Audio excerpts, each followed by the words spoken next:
이름 뭐예요? What is your name? 안녕하세요. 저는 Sunshine Loyola입니다. My name is Sunshine Loyola. Dito ang kanyang final sound.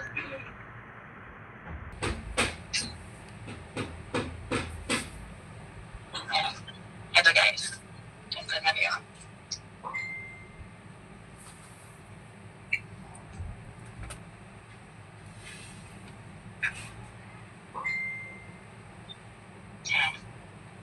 So, pagdating sa feed guys,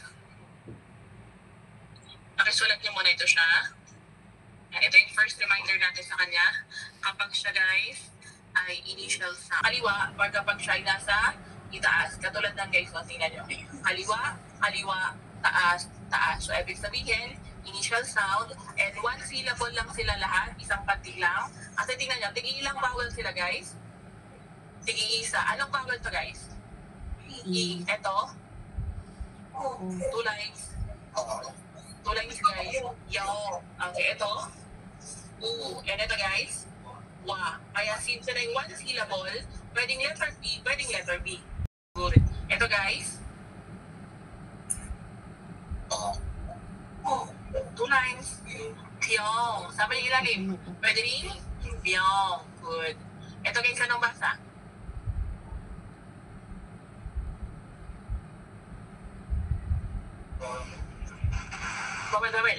Bull. Okay. Bull or? Bull. And ito guys, anong basa?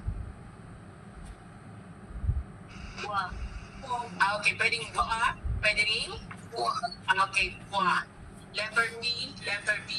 Pwede yan siya parehas guys. And katulad kahapon, di ba, wala namang nabago sa spelling. Nagkataon lang talaga sa pagbasa. Pwedeng dalawa kasi nga, isang patig. Wala pa rin mababago sa meaning guys. Kaya lagay nyo, ang meaning pa rin ng P ay ulan guys. Rain. Kilala niyo yung si Rain na K-pop? Yeah, sa Korean tawag sa kanya yung B. Ang B ko guys ay bote. Ang full ay apoy. And ang kwa, ito guys ay see, pwedeng watch or look. Di ba pag sinasabi natin nail to kwayo, yun din yan siya guys. Kwa, in casual form nga lang. So kapag ang kausap nyo ay close nyo or mas bata sa inyo. Sa Korean, kung gusto nyo maging magalang, nilalagyan din para kayong rapper. May mga yo sa dulo. Gaan nyo nga sa iyo. Para kayong rapper dun pagka Kaya tandaan nyo ha, ito siya.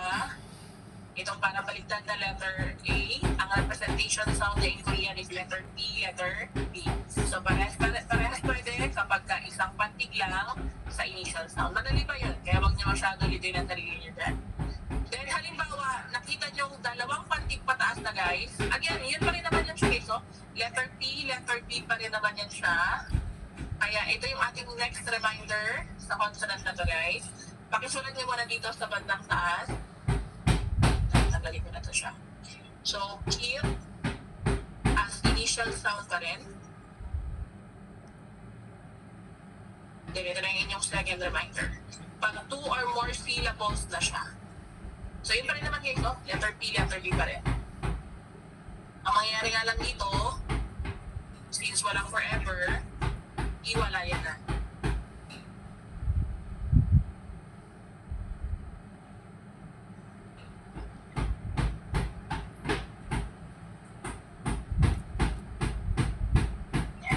Ito guys, yung nasa modules na rin, i-compare lang natin sila sa isa't isa ha. Or, okay na lang. So guys, di ba sabi natin kanina, kapag siya ay nasa initial sound, nasa taas or nasa kaliwa, o halimbawa, lagyan natin ng nasa kaliwa. Katulad yan. Kapag nasa taas, or initial sound, let's say kaliwa at taas, at isang pantig lang, pwede natin siyang basahin parehas, no? Ng letter P, letter B. Kaya di ba ito pwedeng basahin ng pa, pwedeng ba. Ganun lang dito. Tignan nyo lang talaga yung vowel. Anong basa natin dito guys? Po. Good. So pwedeng po, pwedeng po. Pero kung i-compare nyo siya dito guys, yun pa rin naman yan. Tingnan nyo. Di doble lang, no? Pero since doble na, dalawang pantig pataas. So, di ba, susundan nyo na itong pattern na ito. Depende na siya sa pwesto. So, even though same consonant yan, literal na same spelling, since ang rules na nakadepende sa pwesto, magkaiba na sila guys ng pagbasa. So, ito si magiging letter P, si first syllable, and si B, si second syllable. Kaya anong basa guys? Good. Ayan din yung nasa modules niya, pakilagay nyo nga guys. Ang meaning ay married couple. Mag-asawa guys. Ubu. Ubu.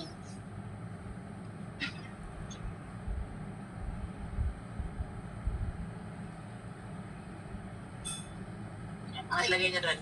Ubu. Try tayo more guys. Nagkataon dito, ay, lagyan ko pa na isa pa pala. Yan. Guys, ilang syllables na to ngayon? Dalawa. Tingnan niyo sa sarili guys, kaya niyo nang magbilang ng syllables. Kaya kapag ito yung consonant na na-encounter niyo ha, tingnan niyo lang kung siya ay pang first or pang second. So pag pang first, letter P. Pang second, letter P. Observe niyo lang mabuting bawat para mabasa niyo ng tama. So guys, anong basa natin dito? Habo. Pabo. Pabo. Natin di ba ang pabo guys? Ay ano klase ng animals? Turkey. Sa Korea guys, ito ay bull. A-A-N-G-A daw. Okay? Kaya pag sinabihan kayo ng pabo, sutukin niyo agad. Joke lang. Okay, wala nakit doon. Sa Korea guys, ang mga first words, parang expressions na rin. Parang sa atin, di ba minsan, no? Kaya kapag kayo na doon ay habaan ng pasensya. Okay? Yan. Work, work, work. Work is life doon guys. Ipon-ipon para sa future. Yan. Another. Guys, ito, ilang syllables naman. Okay. 2 syllables din. Pero kung mapapansin nyo dito, isang beses lang natin ginamit si P. Yung baka guys ha, remember, baka gawin nyo din katulad nito, since isa lang siya, pwedeng letter P, pwedeng letter B. Tandaan nyo ha, depende sa pwesto kapag ka dalawang pataas or dalawang pantig pataas na. Pang ilang syllables siya nakapwesto guys? Pangalawa. Susunod nyo yung pangalawang sounds. Tingnan nyo lang yung una, basa lang ng tama. Anong basa natin sa word guys? Good. Ogu. Guys, ang meaning ng ogu, fisherman. Kaya sa Korea guys, ang mga mangingisda, lagi may sakit. Kasi laging may lagi may ogu. Yan. Ay, ganun ha. Kaya tingnan nyo, hindi porket isang letter lang siya, hindi na siya. Depende pa rin siya sa pwesto. No? Another guys. Let's say, ang word natin ay ito. Ilang syllables? Dalawa. So again, even though isang beses lang ginamit, since dalawang pantig na yan pataas, titingnan nyo na sa pwesto. Pangilang syllables mo dyan, guys? Okay, good. Pang first syllables. Ibig sabihin, first syllable. Ano basa natin, guys? Okay, good da. Guys, da. Natin yung kahapon, di ba? Letter D, second syllable. Pero guys, halimbawa, pinaliktad natin. Babalik na rin nyo lang ba yung sound? Gagawin nyo lang bang dapa? No, good. Ano na tamang basa? Tama. Good. Tama na. Kasi di ba ang mangyayari, ito na ngayon ay nasa second syllable. So, second syllable, letter B na. Kaya ingat kayo dun ha, kasi hindi forget, yun lang din. Babalik nyo lang din kung paano siya basahin. Tandaan nyo, if yan ay nabago ng syllables, ng pwesto, mababago ang tunog niya, guys. Okay? Okay naman tayo doon? Alright. And guys, remember, ang nababago lang talaga ay si first syllable sound. Pero tandaan nyo ha, second pataas, pare-parehas naman yan siyang letter B. So halimbawa guys, let's say ang word natin ay eto. Yan. Guys, ilang syllables? Guys, ayan si P yun. Pang ilang syllables siya nakapwesto? Pang ano. Kaya tandaan nyo ha, affected ang sounds niya dahil dito sa naunang dalawa. So ngayon, titingnan nyo na kung paano siya babasahin ng tama. Eh di ba, ang maiba lang naman ay si first. Pero pag second pataas, lahat letter B. Kaya pag binasa natin to guys, eto hindi pa natin napapag-aralan, that's letter N. Anong basa natin? No. Re. Bang. Okay, good. No, no, bang. Nore bang. Guys, pag nore lang yung word, yan guys ay song. Pag bang, ito guys ay room. Kaya kanta sa kwarto, ang ibig sabihin ng guys ay karaoke bar. Norebang. Ang nore bang. Okay? Yes. So, another guys.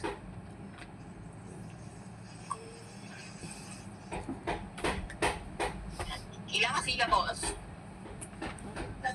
Tatlo. Ganun lang guys, tingnan nyo. Since tayo ulit ay nasa third syllable, affected ang sounds niya dahil dito sa naunang first and second. So katulad doon, hindi po ang isang letter lang ha. Baka basahin niya na agad siya ng letter B, letter B. Mali yan siya guys. Itingnan nyo yung pwesto. So since third syllable, katulad nito, letter B, ingat lang kayo sa mga nauna. Guys, lahat yan ay napag-aralan na natin anong basa dito sa una. Second, Seng. Okay. Third, book. Nice. Kapag binasa, Wisengbok. Wisengbok. Guys, letter B sound. Wiseng, ano ba kasi in Korean guys, ito kasi ay in Hanja words or Chinese Korean ay clothes. Kaya ang Wisengbok guys ay undergarments. Or ano mga kasuotan panloob. In general term. Halimbawa, kompleto na yan siya. Brief, sando, panties, lahat na ng kasuotang panloob. Okay? Ang tawag ito rin ay Wisengbok. So, yan si P guys, as initial sound. Again, letter P, letter D, parehas pwede as long as one syllable lang. Pero pag nagkaroon ng dalawang pataas, tandaan ha, hiwalayan na. Si letter P sa first, si letter P second, pataas naman guys. Kaya once again, anong basa natin dito sa married couple? Ano basa natin dito sa full? Habo. Habo. Itong fisherman? Omu. Itong sea or dagat?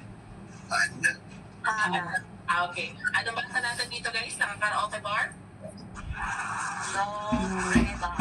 Norebang. Ano basa natin dito sa undergarments? Wisengbok. Okay, kaya letter P. Second pataas. Okay, tayo dito. Sige guys, comment down, comment question. Message, huwag kayo magtanong. Wala naman. Okay, punta na tayo sa last reminder ha. Guys, paki-notes nyo muna ito siya. So, alam nyo na, kill as final sound. Ito tingin ko familiar naman na kayo. Saan na nakapwesto si final sound? Okay. Very sound letter P siya kapag nasa ilalim. Yan, sama niyo na itong example ha.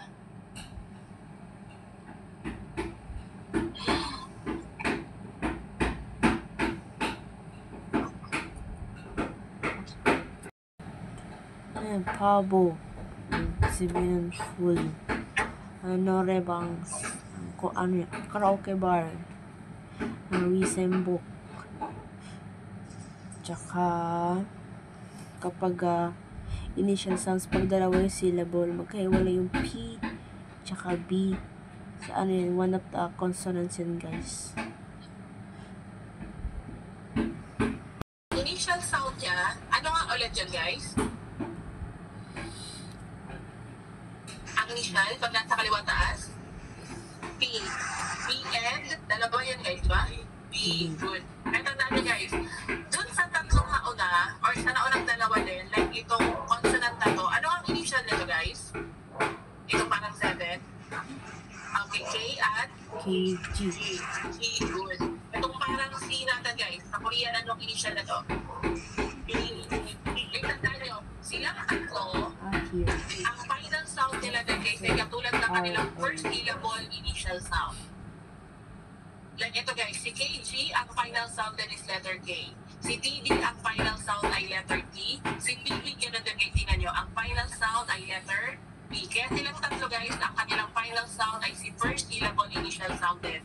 Again, ganito, si PB, second pataas na initial sound. Kaya dito guys, kung i-compare natin itong mga examples, di ba sabi natin, as long as nakita nyo nasa ilalim, pupunta agad kayo sa equivalent final sound. Regardless kung ilang syllables yan siya nakapwesto. No, sa halimbawa guys, ilang syllables ito, paki-identify, isa lang. Ito may ilang syllables, dalawa. Same as those here, di ba, dalawang syllables lang din.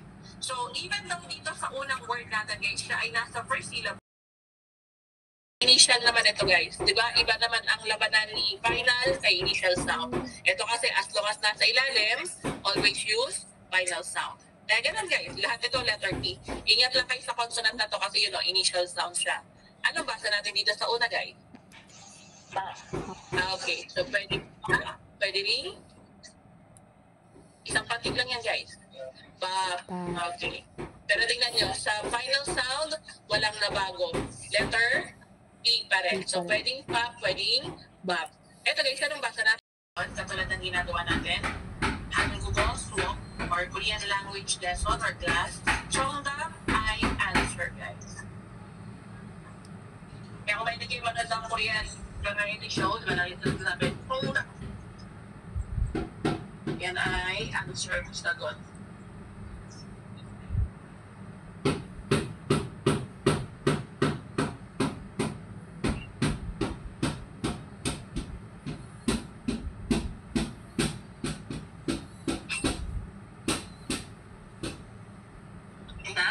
Guys, punta tayo dun sa pang-apat. Balik kayo sa modules nyo. Ay, kuya. Punta tayo dun sa pang-fourth character. Guys, itong consonant na to, or nakasulat yan siya guys ng ganyan sa inyo. Nakita ha? Pakilagay nyo nga, ang tawag sa consonant na yan guys ay chi-ud. Chi-ud. Page 12 para guys. Yung nasa pinakailangalim, no? Kita ha? Chi-ud. Tapos yung CH na nakalagay dyan, CHJ, nakalagay nyo guys, initial sound lang yan. Tapos, notes nyo na lang ang kanyang final sound ay letter T. Ingat kayo dito ha, kasi tingnan nyo, walang bakas ng initial sound sa kanyang final sound. Then, notes nyo na lang to ha. So, ito yung first reminder natin. Chill as initial sound.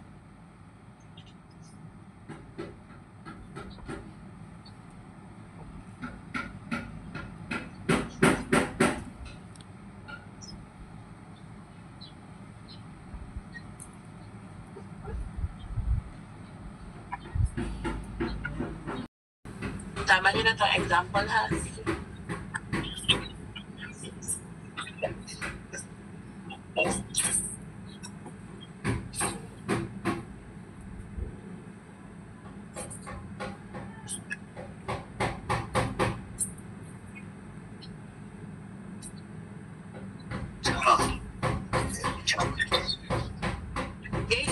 Sanay lang ako ganitong style ha, pero ito din yan siya ha. So, paltan ko nga yung iba dito. Mas mabilis kasi yung stroke kasi ng dalawa lang. Ito, dalawa lang yung 1, 2. Ito kasi tatlo pa. Pero same consonant din siya.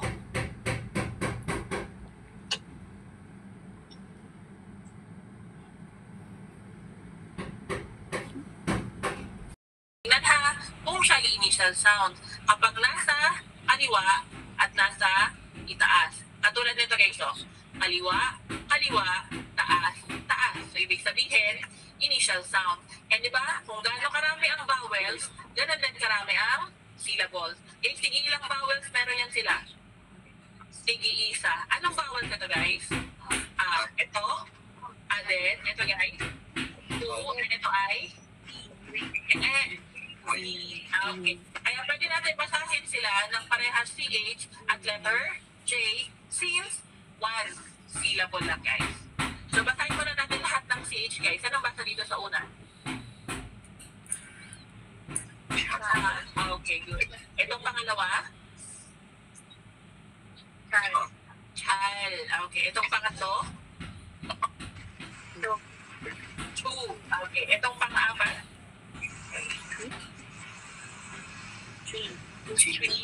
Okay. Pero pwede rin letter J. So ito pagtanga na ng J. So ito is Ja. Ito naman ay Chal. Ito naman guys ay Chu. And ito nung last ay Jui. Parehas lang pwede. Basta tandaan ha, isang syllable lang. Okay? And wala namang nabago sa meaning, sa spelling pala. So walang mababago sa meaning guys. Pakisulat na lang. Ang meaning ng cha, ito guys ay pwedeng ruler or pwedeng slip. Yung ruler na panukat guys ha, ang chal ay well. Ang chu guys ay pwedeng to give, pwedeng to ask. Ang tree guys ay ano? Daga. Cha. Sabihin ng English is well. And tree. Sabihin is mouse or cramps in English. Ju. Ask. Chu. Give. Second syllable. Ingat na kayo doon pag dalawang pagdig pataas na. Kaya di ba dyan sa modules nyo, binasa yan siya guys ng cha, and ito naman ay cha. So ito si first, si CH, ang second ay letter J. Kaya pag binasa daw, cha. Guys, lagyan nyo, ang meaning niya ay let's sleep. Let's sleep. Yan. Pero mamaya ha, wag muna ngayon. Yan, cha. 가자. 가자. 파이팅. 안녕. In Korean. Okay? Word natin guys ay ito. Ilang syllables yan guys? Tatlo. So tandaan nyo ha, katulad dito sa mga nauna, hindi porket isang consonant lang na siyot ang nakita nyo, automatic parehas pwede. Tandaan nyo ha, pag may mga sumunod, dahil dito sa pangatlo, affected ang sound niya kasi fixed ang sound niya na first syllable lang. No, kasi dahil dun sa pangalawa, sa mga sumunod, silang syllable. So guys, tingnan nyo, ginamit siya parehas, first, second. So again, 안녕하세요. 저는 오늘 한국어 수업을 계속 하겠습니다. 전화해요. 안녕. I'll continue my online Korean class. Good afternoon and bye.